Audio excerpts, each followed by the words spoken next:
భావించాం. శ్రీధరన్న కోసం నిలబడ్డాం, కానీ అవసరమైతే మేయర్ పదవిని వదులుకోవడానికి సిద్ధపడ్డాం, కానీ సంతోషంగానే భావించాం, గర్వంగానే భావించాం. మాకు అవకాశం కల్పించినటువంటి వ్యక్తి కోసం నిలబడ్డం మేము సంతోషంగా గర్వంగానే భావించాం. తరువాత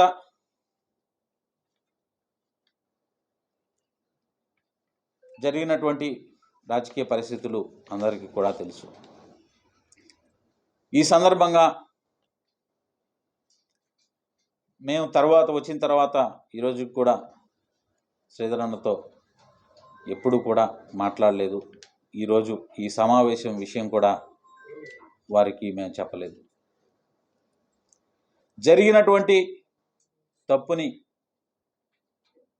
సరిదిద్దుకునే అవకాశం ఉంది అని మేము ఈరోజు భావించి ఈరోజు ఈ విలేకరుల సమావేశం ఏర్పాటు చేయడం జరిగింది. ఈ మీడియా సాక్షిగా, ప్రజల సాక్షిగా నేను శ్రీధరన్నని కోరుకునేది ఒకటే. శ్రీధరన్నను కానీ, శ్రీధరన్న కుటుంబ సభ్యులను కానీ కోరుకునేది ఒకటే. ఎటువంటి పరిస్థితుల్లో మేము ఆ తప్పిదం చేయాల్సి వచ్చిందో మీకు తెలుసు. అధికార పార్టీ ఎటువంటి ఇబ్బందులకు గురి చేసిందో శ్రీధరన్నకు కానీ, వారి కుటుంబ సభ్యులకు కానీ తెలుసు. మేము మారిన తర్వాత కూడా శ్రీధరన్న ఎక్కడా కూడా మా గురించి కానీ, నా సతీమణి శ్రవంతి గురించి కానీ, వారి పరిస్థితుల్ని అర్థం చేసుకున్నానని చెప్పారే తప్ప, ఎక్కడా కూడా బాధపడ్డారు తప్ప, ఎక్కడా కూడా మమ్మల్ని పల్లెత్తు మాట అన్నటువంటి వారు కానీ, వారి కుటుంబ సభ్యులు కానీ అన్నటువంటి సందర్భం ఎక్కడా కూడా లేదు. మేము ఉన్న అధికార పార్టీలో ఉన్నటువంటి ఆ 4 నెలలు చివరికి అధికార పార్టీ మీరు ప్రెస్ మీట్ పెట్టలేకపోతున్నారు, పెట్టడం లేదు, పెట్టమంటే కనీసం వేరే వాళ్ళు పెట్టినటువంటి ప్రెస్ మీట్లన్నా కనీసం మీ ఫేస్బుక్లో పోస్ట్ చేయండి, మీ వాట్సాప్లో పెట్టండి అని అనేక సందర్భాల్లో ఒత్తిడి చేయడం జరిగింది. వారికి మేము ఒకటే చెప్పాం, ఆ పని మాత్రం మీరు ఏం చేసినా మేము చేసే పరిస్థితి లేదు అని చెప్పడం జరిగింది. అయితే ఈ సందర్భంగా శ్రీధరన్న కానీ, వారి కుటుంబ సభ్యులు కానీ, నేను, నా సతీమణి శ్రవంతి ఒకటే విన్నవిస్తూ ఉన్నాం. జరిగినటువంటి పరిస్థితులు మీకు తెలుసు. శ్రీధరన్నతో, వారి కుటుంబ సభ్యులతో మాకు ఉన్నటువంటి అనుబంధంతో మేము చేసినటువంటి తప్పును మన్నించి మళ్ళీ అంటే ఈ మాట అడిగే అర్హత ఉందా లేదా అనేది నేను కూడా ఆలోచించాల్సినటువంటి పరిస్థితి. మన్నించి మమ్మల్ని అంతకుముందు మేము వారి బిడ్డల్లాగే మెలిగేవాళ్ళం, అది అందరికీ తెలిసినటువంటి విషయం. కానీ ఈరోజు ఆ అర్హత ఉందని నేను భావించడం లేదు. ఒక తండ్రి బిడ్డ తప్పు చేస్తే క్షమించి, తప్పును చెప్పి క్షమించి దగ్గరికి తీసుకుంటారో అదేవిధంగా శ్రీధరన్న కానీ, వారి కుటుంబ సభ్యులు కానీ, గిరన్న కానీ చేస్తారని, చేసే అవకాశం కల్పిస్తారని మేము ఆశిస్తున్నాము. మీడియా పరంగా, మీడియా ద్వారా నేను చేసినటువంటి తప్పుకి నెల్లూరు నగర ప్రజలందరికీ కూడా మన్నించమని కోరుకుంటూ, మళ్ళీ నువ్వు చెయ్యాలి అని చెప్పి నన్ను కోరడం, ఆ రోజు నా నమ్మకం ఏదైతే ఉందో, ఏదో ఒకరోజు శ్రీధరన్న నాకు ఒక మంచి స్థానం కల్పిస్తారనే నమ్మకం ఏదైతే ఉందో అది నిజం అయింది. 12వ డివిజన్ నుంచి కార్పొరేటర్గా 12వ డివిజన్ మహిళ కావడంతో నాకు అవకాశం లేక నా సతీమణి అయినటువంటి శ్రవంతి గారికి ఆ అవకాశాన్ని శ్రీధరన్న కల్పించారు. అప్పుడు 12వ డివిజన్లో కూడా చాలామంది నాయకులు బయట నుంచి తీసుకొచ్చి ఇక్కడ కార్పొరేటర్గా పెట్టడం అని శ్రీధరన్న మీద ఒత్తిడి చేయడం కూడా జరిగింది. అంటే అప్పటికే ఆ డివిజన్ నుంచి చాలామంది నాయకులు శ్రీధరన్న నమ్ముకొని నాకంటే ముందు నుంచి కూడా ఉన్నటువంటి పరిస్థితి. కాకపోతే అది ఎస్టీ కావడం, వారందరినీ కూడా శ్రీధరన్న వారు ప్రతిపాదించిన పేరు కాకుండా వారందరినీ కూడా మెప్పించి దానికోసం చాలా స్ట్రగుల్ పడిన సందర్భం నాకు తెలుసు. చివరికి నాకు ఆ అవకాశం వచ్చే విధంగా వాళ్ళందరినీ కూడా మెప్పించి నాకు ఆ అవకాశం కల్పించడం జరిగింది. ఇదంతా కూడా మీ అందరికీ కూడా, ప్రజలకందరికీ కూడా తెలుసు. అయితే జరగడం, నేను అక్కడ నా సతీమణి పోటీ చేసిన నామినేషన్ వేసిన 3 రోజులకే ఆ స్థానాన్ని ఏకగ్రీవం చేయాలని నిశ్చయించుకొని ఆలోచన చేసి దానికి అన్ని విధాలుగా అందరినీ కూడా మెప్పించి ఏకగ్రీవం చేయడం జరిగింది. దానిలో శ్రీధరన్న సోదరులు గిద్దిరెడ్డి గారు ప్రత్యేకమైనటువంటి శ్రద్ధ చూపించి ఆ 3 రోజుల పాటు నిద్రాహారాలు మాని కేవలం మిగతా అన్ని డివిజన్లు కూడా పక్కన పెట్టి కేవలం మా మీద ఉన్నటువంటి అభిమానం, రెండవది ఆ స్థానాన్ని ఏకగ్రీవం చేయాలనేటువంటి ఒక ఆలోచనతో, మాకు వాస్తవంగా అయితే ఎన్నికలంటే ఎన్నో కష్టాలు ఉంటాయి, అవన్నీ కూడా మనకందరికీ తెలిసిందే. అవన్నీ భరించే పరిస్థితి కూడా మాకు లేదు, అంత శక్తి సామర్థ్యాలు కూడా మాకు లేవు. అయినా శ్రీధరన్న మీద, గిరన్న మీద నమ్మకంతో ఆ రోజు అక్కడ నిలబడడం జరిగింది. అదేవిధంగా వారి శక్తి సామర్థ్యాలన్నీ ఉపయోగించి వారందరినీ కూడా మెప్పించి మమ్మల్ని ఏకగ్రీవంగా చేయడం జరిగింది. తర్వాత మేము ఎప్పుడు కూడా శ్రీధరన్నతోనే, ఏ రోజు కూడా పార్టీ అనే మాట మాకు లేదు, శ్రీధరన్న వెంటే ఉంటాం అనేదే ఎప్పుడు కూడా ఉన్నింది. అది అందరికీ కూడా తెలిసినటువంటి విషయమే. శ్రీధరన్నతో నడుస్తున్నాం. తరువాత జరిగినటువంటి రాజకీయ పరిణామాలు క్రమంలో శ్రీధరన్న అప్పటి అధికార పార్టీ శ్రీధరన్న మీద పెట్టుకున్నటువంటి కక్ష పూరితమైనటువంటి నిర్ణయాలతో శ్రీధరన్న పార్టీకి దూరంగా వెళ్ళడం జరిగింది. దూరంగా జరిగినప్పుడు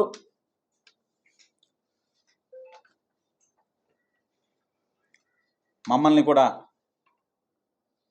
మీరు శ్రీధరన్నతో ఉండడానికి లేదని అధికార పార్టీ మీరు వచ్చేయాలని చెప్పి మమ్మల్ని ఒత్తిడి చేయడం జరిగింది. ఆ సందర్భంలో మేము ఒకటే చెప్పాం, నేను కానీ నా సతీమణి నగర మేయర్ అయినటువంటి సతీమణి శ్రవంతి కానీ, మాకు ఈ అవకాశం కల్పించింది కోటంరెడ్డి శ్రీధర్ రెడ్డి గారు.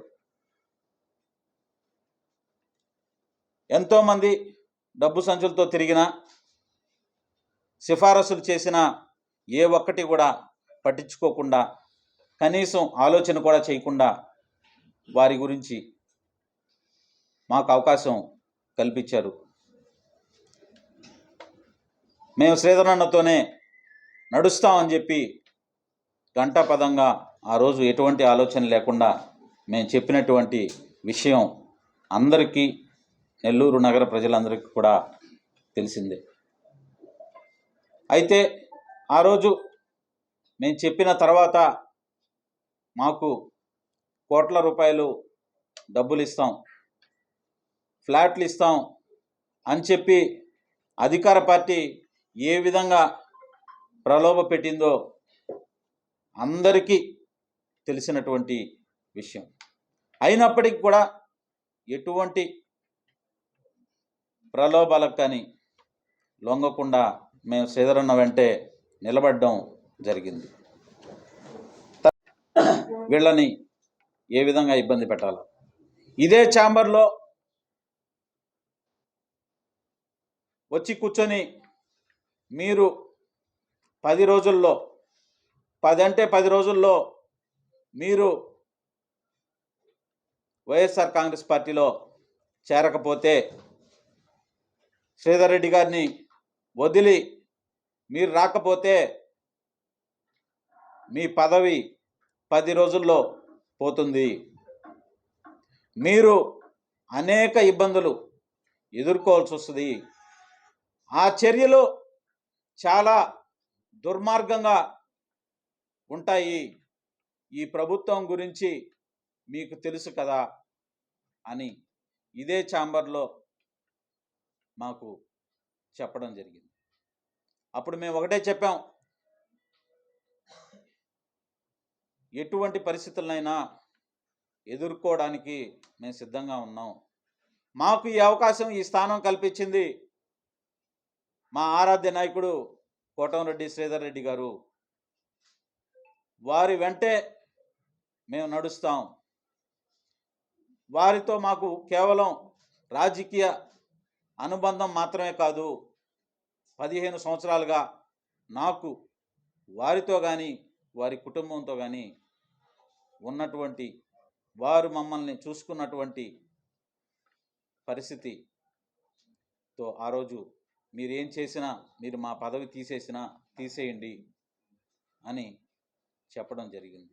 ఒకానొక సందర్భంలో మీరు మా పదవి తీసేయాల్సి వస్తే మీకు అది ఏదైనా టైం తీసుకొని ఇబ్బందికర పరిస్థితి ఉంటే శ్రీధరన్న చేత మాకు ఒక్క మాట చెప్పించండి,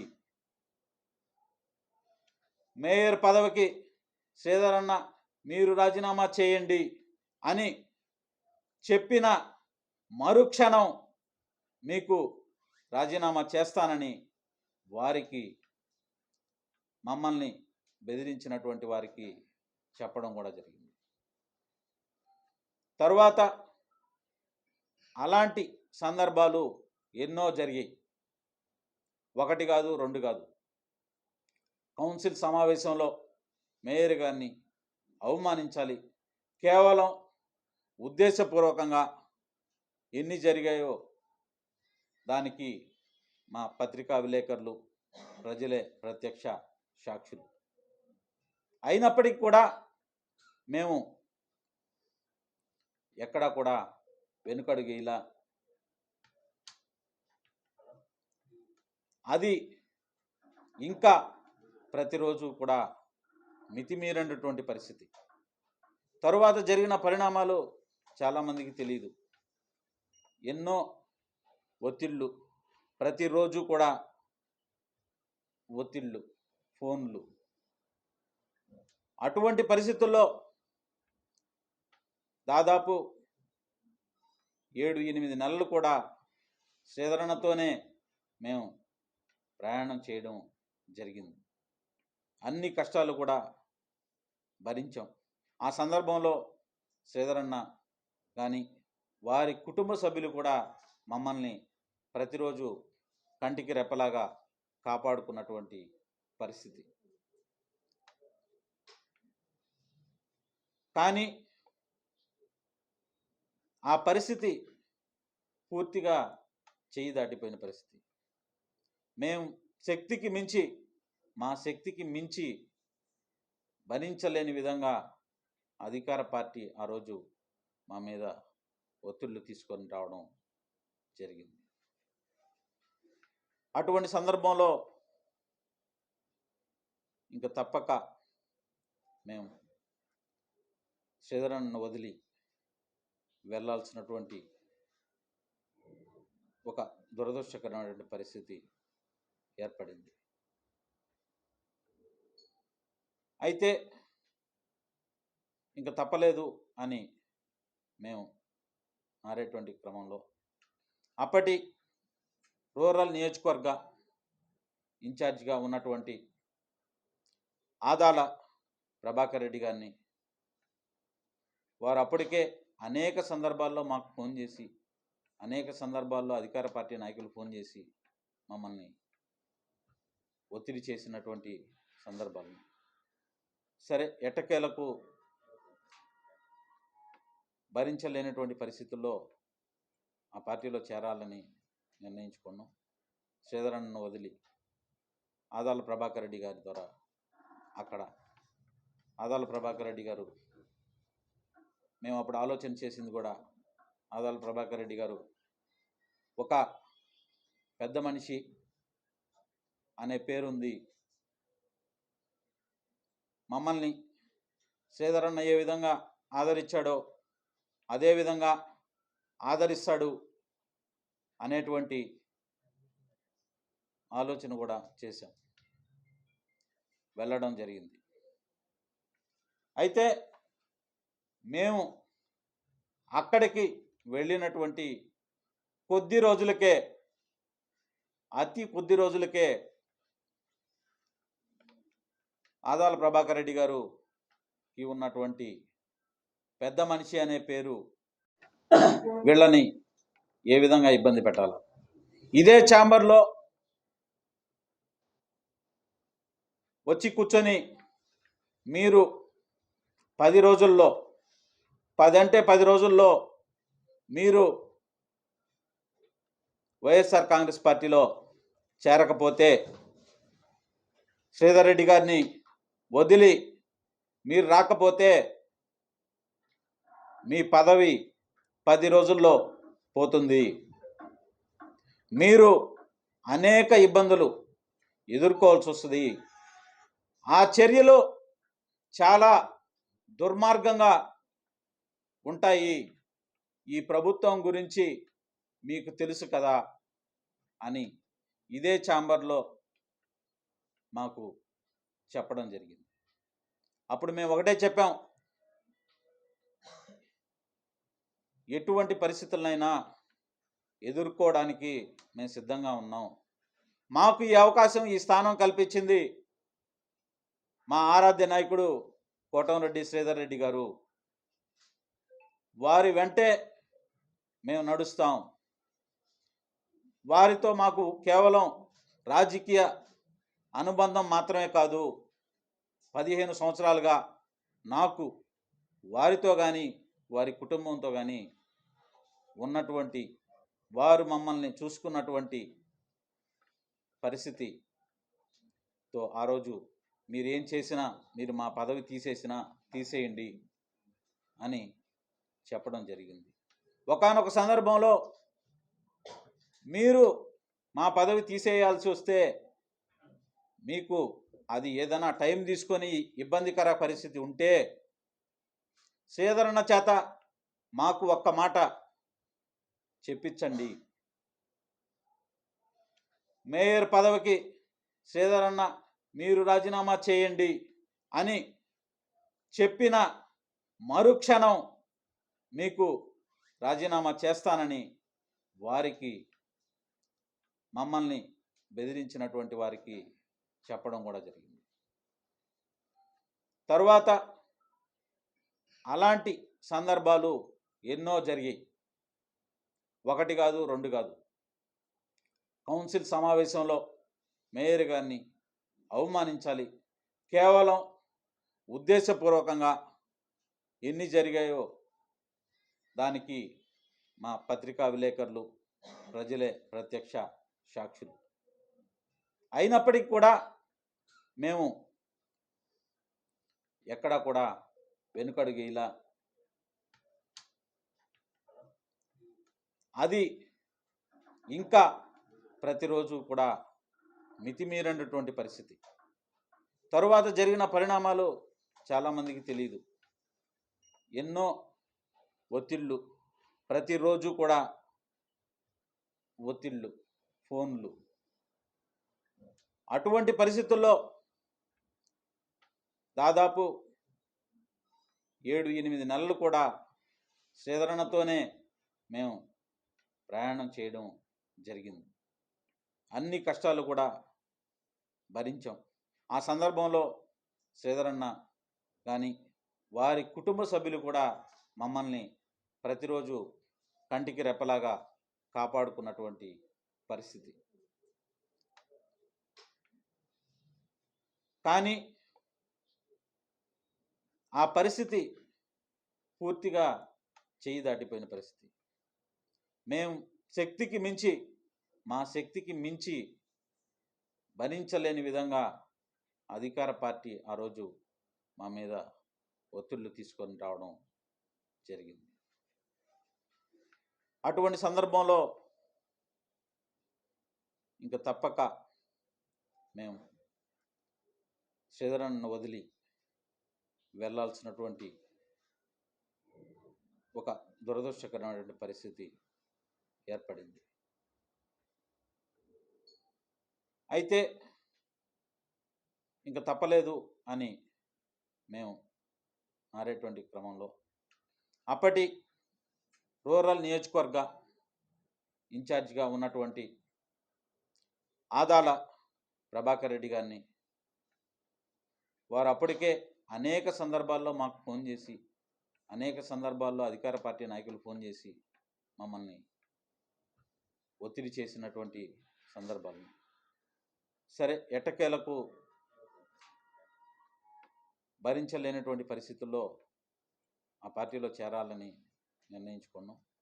శ్రీధరన్నను వదిలి ఆదాల ప్రభాకర్ రెడ్డి గారి ద్వారా అక్కడ ఆదాల ప్రభాకర్ రెడ్డి గారు, మేము అప్పుడు ఆలోచన చేసింది కూడా, ఆదాల ప్రభాకర్ రెడ్డి గారు ఒక పెద్ద మనిషి అనే పేరుంది, మమ్మల్ని శ్రీధరన్న ఏ విధంగా ఆదరించాడో అదేవిధంగా ఆదరిస్తాడు అనేటువంటి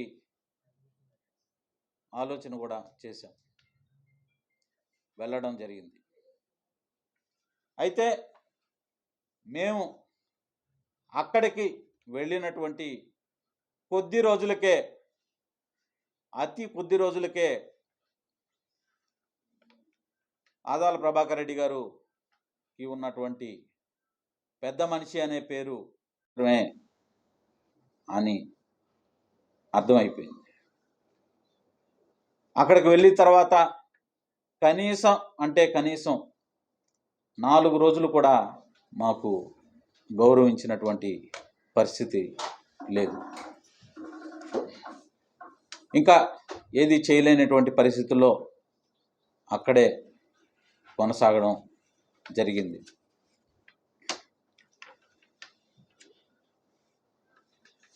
అయితే సరే, గౌరవం కాస్త దక్కలేదు, మనం తీసుకున్న నిర్ణయం తప్పు అని తెలిసినా తప్పలేదు. సరే, కొనసాగుతున్నాం కదా అనుకుంటే చేరిన 2వ రోజు నుంచి ఆ అధికార పార్టీకి సంబంధించి ఒక టీం ఉంటుంది. ఆ టీము 2-3 పేజీలు రాసుకొని వచ్చి ఉదయం సాయంత్రం మా ఛాంబర్లోనే కూర్చునేవాళ్ళు. మీరు శ్రీధర్ రెడ్డి గారిని వారి వ్యక్తిత్వం గురించి మేము రాసిచ్చిన విధంగా మాట్లాడాలి, వారి గురించి,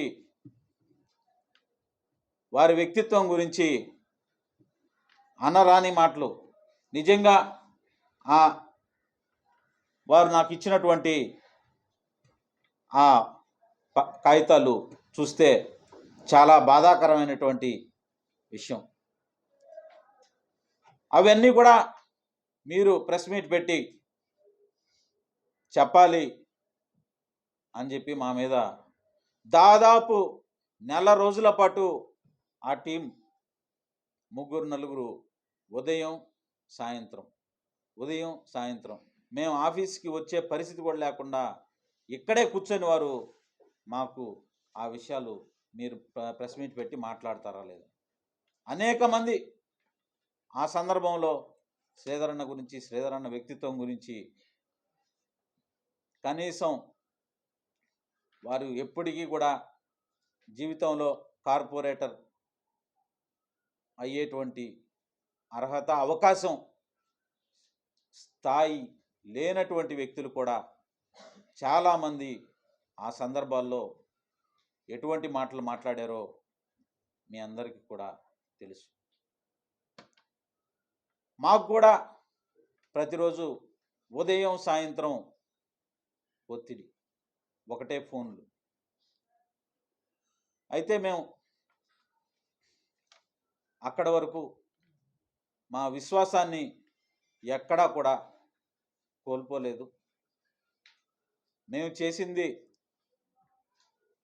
తప్పు అనే మనసులో ఉంది వారికి. మీరు ఏం చేసినా మేము ఇలాంటి మాటలు మాట్లాడే పరిస్థితి లేదు అని చెప్పి ఖచ్చితంగా చెప్పడం జరిగింది. వారు ప్రయత్నం చేసి దాదాపు నెల రోజుల పాటు ఇంకా విరమించుకున్నటువంటి పరిస్థితి. తర్వాత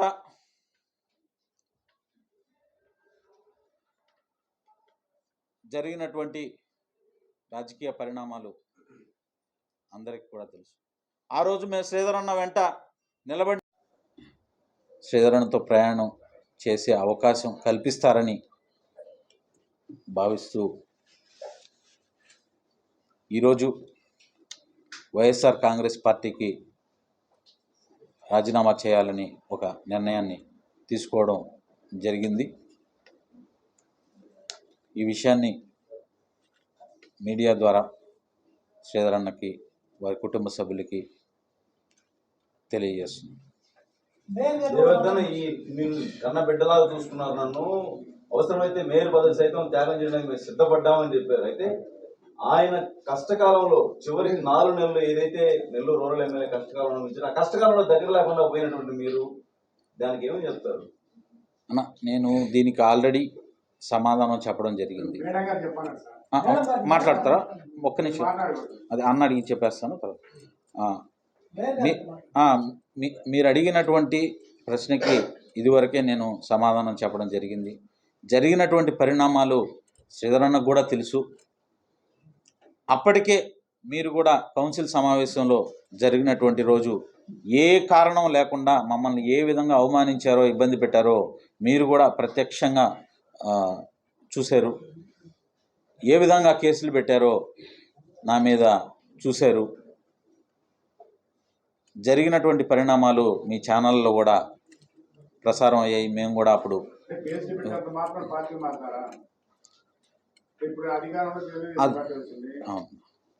అంటే మేము అధికారం కోసం తెలుగుదేశం పార్టీలో చేరాలని ఈరోజు కోరుకోవట్లేదు. మేము జరిగినటువంటి తప్పు ఏదైతే ఉందో శ్రీధరన్నని వదిలి మేము ఆ రోజు అది కూడా చెప్పడం జరిగింది. శక్తి ఉన్నంత వరకు, మాకు శక్తి ఉన్నంత వరకు భరించాం. అన్ని విషయాల్ని కూడా, అన్ని అవమానాలని భరించాం, అన్ని ఒత్తిడిని భరించాం.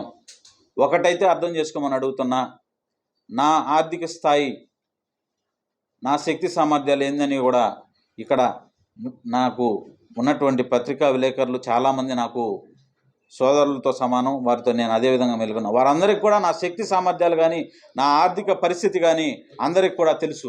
ఆ రోజు కోట్ల రూపాయలు నాకు అధికార పార్టీ ఇస్తానని చెప్పిందా లేదా అనేటువంటి విషయం మీకు కూడా తెలుసు.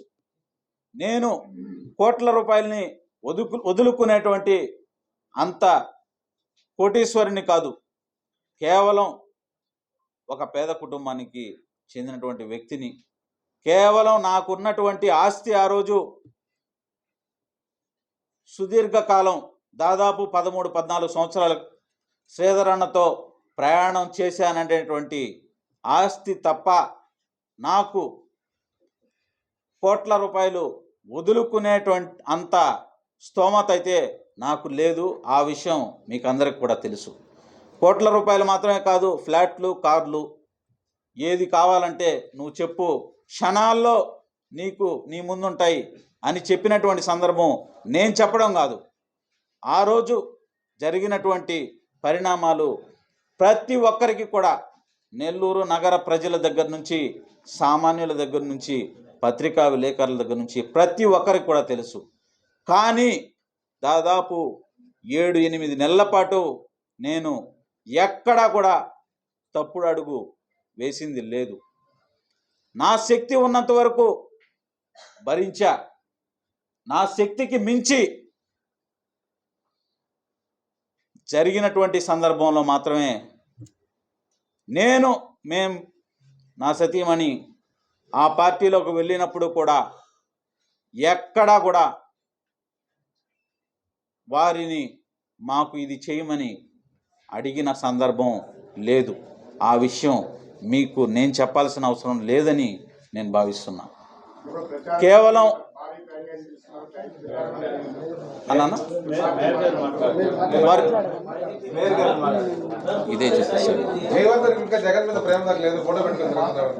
అన్నా. మేము తర్వాత అదే ఛాంబర్కి ఒకరోజే వచ్చాము.